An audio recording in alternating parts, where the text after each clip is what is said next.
Welcome to our new show, all about the pets of Newport Beach and the people who love them. I'm Eva LeBon. I'm on the board of Friends of Newport Beach Animal Shelter, and as far as I can remember, I've always had creatures in my house, and I mean the furry kind. Hi, I'm Sharon Esterley. I'm also on the board of Friends of Newport Beach Animal Shelter, and I live in East Bluff in Newport Beach. This is Sassy because she is. She is one of our 3 dogs. We have a cat and a parrot and a very understanding husband who puts up with everyone. Sassy says hi. That's cute. Hi, I'm Valerie Schomburg. I'm the supervisor for animal control and the Newport Beach Animal Shelter. We'll be talking about all the joys that come with owning a pet, being involved in a pet, and then of course, all the things you lose as well. Like, think about this, you'll lose your anxiety, you'll lose all those hours you spend in front of the TV or in front of your computer, and all the sacrifices you'll make. Our show is going to have 3 segments, basically. We're going to talk about some story of interest in the community about pets. We'll talk about maybe a human interest story or advice on how to adopt a pet from the shelter, or how to deal with a pet that you've adopted already or purchased or acquired. Maybe you've inherited a pet from your adult children. I've seen a lot of that. So we'll have some interesting stories for you as the first part of our show. Then we're going to talk about some of the services provided by the animal shelter and how you can work well with them. And we will be talking about places to take your pets. Sassy's here with me in Corona Del Mar on the beach, not on the beach, on the bluff. We'll have a lot of places that you can take your pet in Newport Beach where they're welcome and have fun. And then the last segment of the show will be at the shelter. We'll showcase some of the animals that are available for adoption, some of the services we provide. The shelter is run by animal control with the police department, so we offer a lot of services like licensing, education, and so it'll be fun just to come and see what we have at the shelter. And maybe throughout the show, you'll find a way to be inspired to help us out. There are lots of ways you can help. You can join Friends of the Newport Beach Animal Shelter. Our website is the acronym for that, FONBAS. It's on the screen below. You can join at a minimum $25 donation, all the way up to $1,000 if you're feeling especially generous. If you'd like to volunteer at the shelter, you can do that too, and there's a link on Friends of the Shelter, FONBAS.org, to volunteer. Or you can come help us raise money. Our ultimate goal is to raise enough money to create a new shelter for the city of Newport Beach that would be a permanent shelter for our city. Yes, and as Sharon, you're saying, so many ways to get involved, make your day better, whether you volunteer, donate, become a member, or ultimately adopt a pet. Hi, we're at the Newport Beach Animal Shelter today. It's our very first segment, and we're going to give you a tour of the shelter today and an overview of what the shelter actually does. And Valerie Schomburg is here with us, who's the supervisor of the animal shelter and animal control for the city of Newport Beach. So Valerie's going to tell us what's going on here at the shelter. Hi, so the shelter is open 6 days a week. We're closed on Mondays. Animal control also runs the shelter through the police department, so there's animal control here every day, so if you have questions, don't hesitate to call or stop by. We bring in animals from various ways. They come in from strays, owner turn-ins, sometimes people have medical conditions. We've had animals come in through car accidents. Some people have to turn in their pet. There's just various ways that we end up having a pet come in through here. We have dogs, cats, birds, reptiles, just a whole variety of animals that have come and gone through here in the last 4 years that we've been open. Valerie, where is the animal shelter located? Some people don't even know we have an animal shelter in Newport Beach. So our shelter is located at the north end of the city, 20302 Riverside Drive. It's kind of the corner of Santa Ana and Orchard. On the one side is Costa Mesa, and then the other side is the city. It's all residential, so if you're coming this way and you see residential homes, it's on a street that's zoned for commercial kennels. So, great. And how many staff do you have to run the shelter? So every day, like I mentioned, we have an animal control officer here every day, and then we have 1 or 2 animal attendants, kennel attendants that are here to answer the phones, help with people that come. Tons of people bring donations that we really appreciate. So, but it's a very small staff, but we work really well together. And so, Valerie, you have a pretty small staff. How do you manage all the things you have to do at this shelter? Do you have volunteers that help? And that's a great question. Come and help volunteer? Well, so our volunteer program requires a 1-year commitment. You must be 18 years of age.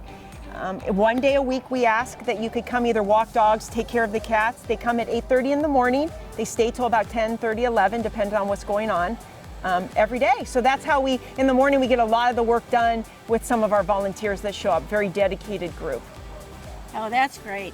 You also mentioned people drop off donations. Do people just come to the gate and bring you whatever they have they think is usable, or is there certain stuff that you think you need? But we do take everything that is dropped off. Sometimes we come out the gate and there's a lot of stuff dropped off. So we go through that. If we can't use it here, we have rescues that we work with that we pass the stuff along. We do have a wish list. It's on the police department's website, and it's on Friends of the Newport Beach Animal Shelter website. We always could use towels, toys, poop bags, cat litter. Some of those things that we go through, we use every day, we could always use. If you're not sure, give us a call. Our number is 949-718-3454, and ask us what we need or if something you have. We do have people, when their pets pass away, they bring us all their stuff, leashes, collars, toys, beds, cute little clothes, like what Bubbles was wearing. A lot of the clothes that Bubbles you'll see throughout the segments will be clothes that were donated, and Bubbles thanks you for those clothes. Is there anything you don't want? The only thing we really can't use are big comforters and pillows. We don't have a washing machine big enough for the comforters, and then pillows, as you can probably imagine, the dogs love to destroy them or eat them, and that's neither of them we would like to have. So no pillows or no comforters. Yeah, and I understand you have a specific kind of dog food that you keep everybody on for health reasons. What's your dog food situation? So just for animals that come in, it's Iams Mini Chunk. It's a green bag. You can get it at the grocery store, Target, Walmart, Chewy, all that. But we do have a lot of animals here that are on prescription foods that the vet recommends. So if an animal comes in and it's older and it's got some kind of a skin condition or something, we treat each animal individually with what's the best food for that animal, not just feed everything across the board. But for a lot of animals that come in that are young, healthy, happy, Iams Mini Chunks, we've never had any problems with them, so we'd love that donation too. And with the cats, we use the Iams Adult and Kitten. So we try to keep the same across the board as Iams. Back to the volunteers for a minute. Go through the typical day of a volunteer. So if you dog walk, you're going to come in at 8:30 and you'll take the dogs out for a walk. If you're a cat volunteer, you come in, you do dishes, clean cages, litter boxes. In the morning is a lot of the heavy work, picking up dog poop, laundry, dishes, that kind of thing. Sounds like a typical day at home if you have a pet, right? Exactly, typical day, right, exactly. It's just magnified because there's so many more animals here. But we can always use help. Again, like you have to be 18, fill out an application, and then we can go from there. How many animals do you have here? You say you have dogs, cats, birds, reptiles, guinea pigs, bunnies. What's your typical capacity? Usually we go between about 25 to 30 dogs, and then 10 cats, it just depends. Right now we just had a mom with babies. We have 3 bunny rabbits. We have no birds, no reptiles or anything like that, but it just fluctuates. We could get a lot of adoptions and not have a lot, and then all of a sudden we somehow get animals in. So it varies, but probably no more than 30 dogs. Yeah. And over a year, what are your numbers in a year's time generally? We bring in about 450 to 500 animals, which is really a good number from, like I said, a lot of different sources. Orno turn-ins, strays that come in. We've actually gone to other shelters sometimes when they have a high need for help, and we have pulled a couple animals from other shelters to help them save the space for other animals. When maybe there's an emergency at an LA shelter, they'll put a plea out, and we've gone up and helped when there were fires. We pulled 6 dogs and brought them here. They're all vetted through them, but we bring them here and we just want to help out our partners. Okay. We've helped the county. If there's a need and they want us to help, we may not be able to bring a whole truckload and fill it, but we can pick up a couple, and anytime we can help another agency, if we have the room, we'll help. So there's a network going on. Oh, basically. Absolutely, yes. And I know you've had some high needs animals as well. As you say, sometimes there's an overflow or there's an animal they just can't deal with. Yeah, we do get some of the special needs right now. We have a French bulldog that we just did an MRI on. She's not a candidate for back surgery, so we're going to try to find the perfect home for her. But sometimes we get animals in that are older, need dental care. we've taken them to the eye doctor, whatever they need to make them more adoptable. With the direction of our shelter vets, we'll do what we need to do. And there are amazing people out there, and I know I've read a lot about them, and I know you know them too. They just want to adopt older dogs, which I think is amazing, because that's just so much emotional. You know, in a week you're in love with the dog, or the cat, or the turtle, or the bird, whatever, right? Right, we have people who come in and want puppies, and we screen really well for puppies, because that's a lot of work. We have other people who just lost their pet and don't want to get a pet but just want to come and say hi. And then we have other people who say, I only adopt the seniors. And I adopt only the seniors. And so there's a lot of people out there that come in and say, what animal needs a great home? And I don't care the age, the medical, what does that animal need to get into a home? And we'll show them. How do you know what the proper match is? How do you tell? We have them fill out an application. They fill out an application. We ask a ton of questions, so don't take it personally. It's like a love match dating system. We just want to make sure that it's the right home. We definitely always look for what is the best home for that animal. Not to say that you're not a great dog owner, cat owner, but maybe that cat or dog needs a special home, maybe no children, maybe you can't work all day, those kind of things. So we'll screen really well, and if not, we'll show you, we'll give you a handout of some of the other shelters that you can check out. You do home visits sometimes? We do not do home visits. We are a city shelter, we don't. We work with Home Free, which we've talked, in the past years we've talked about Home Free, and I know we'll probably do a segment about Home Free. They're a rescue we work with. So sometimes they'll take animals from us that they would like to do a home check on, and that we feel that that's the best for them, and so they'll do home checks. But because we're a city-run shelter, we don't do home checks. So which is why you have such a thorough application. Exactly. I know, exactly. We try to do the vetting, what they call the questions up front, to make sure it's a good home, because we will always take our pet back, but we would like to get them in the home, into a right match home. Sometimes it's not, but it's not no fault of the animal or the people. It just, but very seldom do we get animals back, because especially with puppies, we screen really, really well. Yeah, right. That's great. Yeah, you don't want to go into a home that hasn't been puppy proofed and hasn't been ready to housebreak a puppy. That's a lot of work. That will be a big surprise. Yeah, because in the first year, if you don't spend the time on training and all that kind of stuff, a lot of animals wind up in a shelter at a year old with no training and some behavioral issues. Is because the people who got it as a puppy really did not, between 4 and 9 months is the most critical time. And if you don't spend that time to socialize it and do training, it can become a destructive thing in your home, and then winds up at a shelter, and the chances of it finding a home are now less. Which is why some people like dogs that are past the puppy stage. Oh, absolutely. You mentioned the financing for the shelter. I know you're funded by the city of Newport Beach, which covers all of your salaries and the rent and the food and so forth. But when you have extra expenses like dental needs, or you mentioned having some medical issues that have to be dealt with, how do you handle that?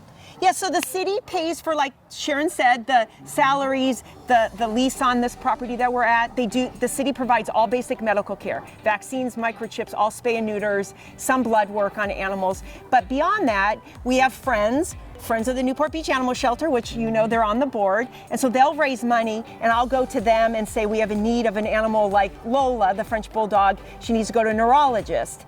And so to make her more adoptable, or give us a little more what's going on with her, so that we can either provide that medical care she needs, or find the right home with someone who knows what her needs are. And so Friends of the Newport Beach Animal Shelter have helped many animals, and by you making donations, or any becoming amount, a member, or becoming, also, because that helps us raise money as well, and gets you involved, and then we keep you up on all the activities that are going on with the shelter. Absolutely. So yeah, Friends, it's called Friends of the Newport Beach Animal Shelter. It's you'll see it on the website. Name will be on the screen. But you please come become a member. We're trying to get as many members. Part of the group of just, if you live in the city, you don't live in the city. We have friends from out of state that have become members. Just to support the shelter is just phenomenal. Yeah, and you can make a donation of any level. It can be $25, it can be $25,000.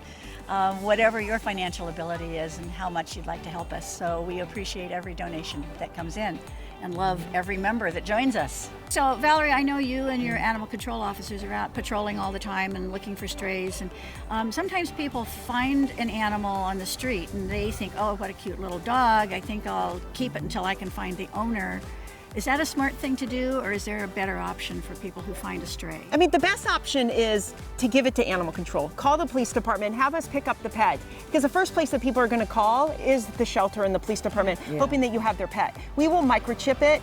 What we do tell people is if you hold on to it, then you become legally responsible for that animal. So if it gets away from you and it causes a traffic accident, gets hit by a car, you are responsible for that pet. So we always say, if you give it to us for a lot of reasons, we'll try to find the owner, we'll scan it for a microchip, and then let the city keep it safe while we're looking for the owner. Now, if you want to be the first to be available to adopt it once it becomes adopted up for adoption.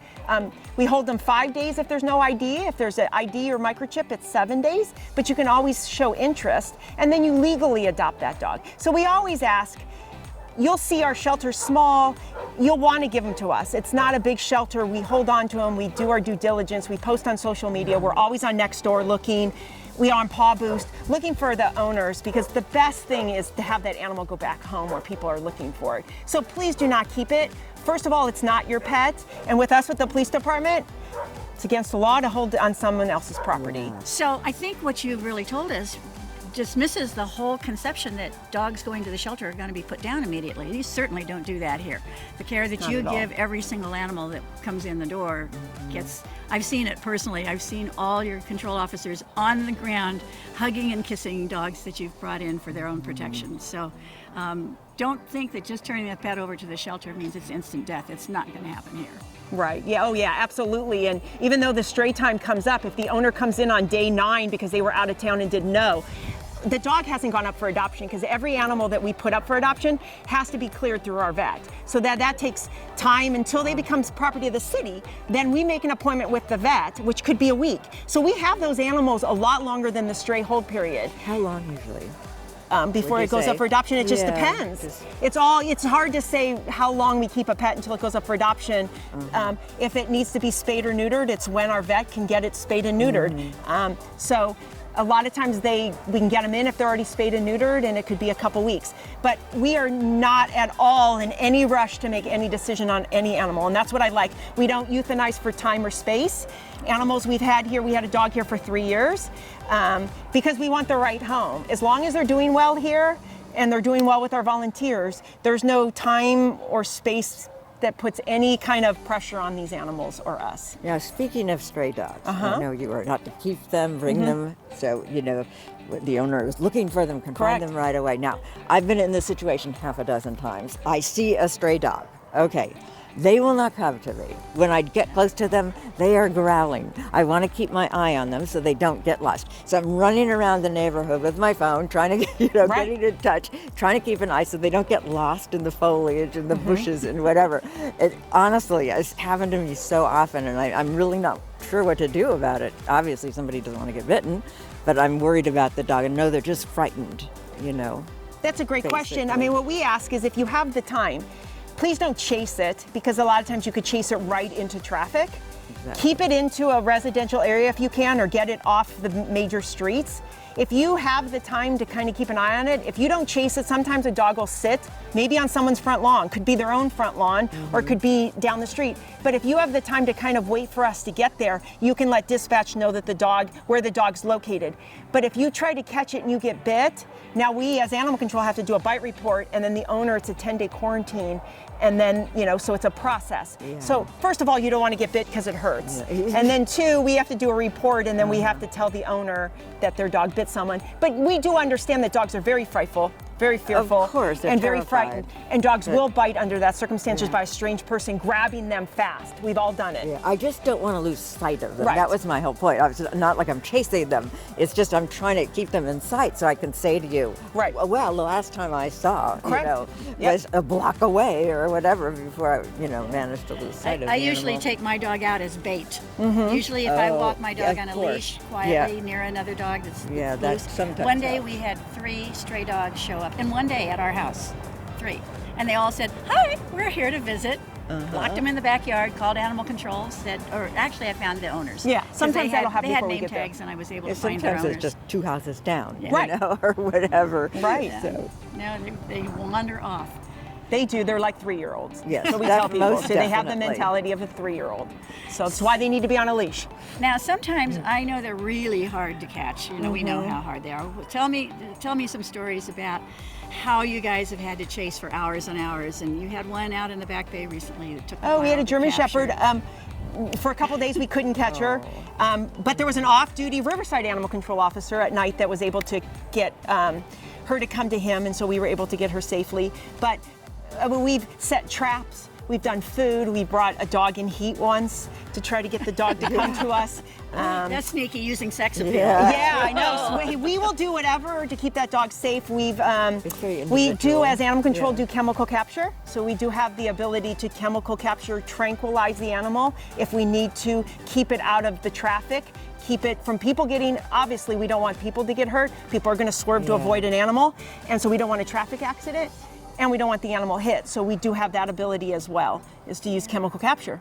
Yeah. So That's a last resort, I'm sure. Of course. But that is an- the last resort, But yes. if they're in traffic, it's Yes. unnerving, terrifying. But if we've done everything we can, Yeah. that is a tool we have in our toolbox. Because we're animal control and we run the shelter, we have a big toolbox of a bunch of different things. Food, treats. Sometimes you can open a door of your car and say, you want to go for a ride? Go bye-bye. That And they've often jumped in I've done your that. car. Yep, I've yeah. done that So too. there's a They lot do of it. tools. Exactly. Free ride, let's Just go. individual, depending Yeah, on the exactly. situation. Yeah. So here we are at one of our very favorite places to visit, the Bluff Top in Corona Del Mar, overlooking Big Corona State Beach, all the way down to Little Corona at the other end. We really enjoy coming to the Corona Del Mar beach because we can look out over the harbor and see the boats coming in. We look over the harbor itself with all of the ships in dock. And when we walk down to Little Corona, we can go down to Inspiration Point and a beautiful viewpoint. If you have the endurance to go all the way down the stairs, there's a lower viewpoint, but you got to climb back up. So it's good to remember if you're out with your dog. This one might not be so happy coming up all those steps. It's really dog friendly because they have 3 locations with doggy waste bag dispensers. They have 3 drinking fountains that have a dog bowl at the bottom with fresh water, so your dogs can stop anywhere along the way. And on a really beautiful sunny day like today, you meet a lot of other dog friends and people that are out walking. So, as I say, one of our favorite spots. Sometimes we'll bring a picnic and throw it out on the grass and sit down and watch the sunset. Enjoy all the people and dogs that are wandering by.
Now, let's go see our highlighted pet for the day.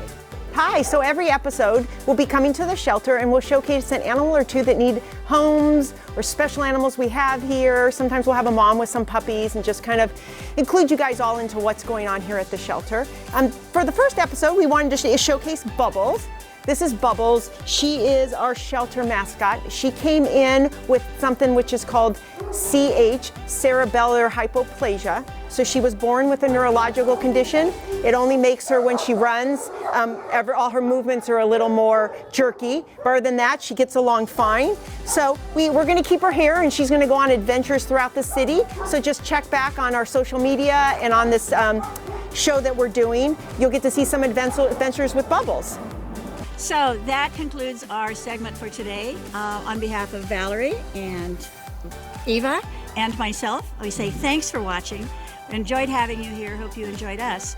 And please remember to support Friends of the Newport Beach Animal Shelter if you care to make a donation or become a member, because that supports all the hard work that these folks do at the animal shelter.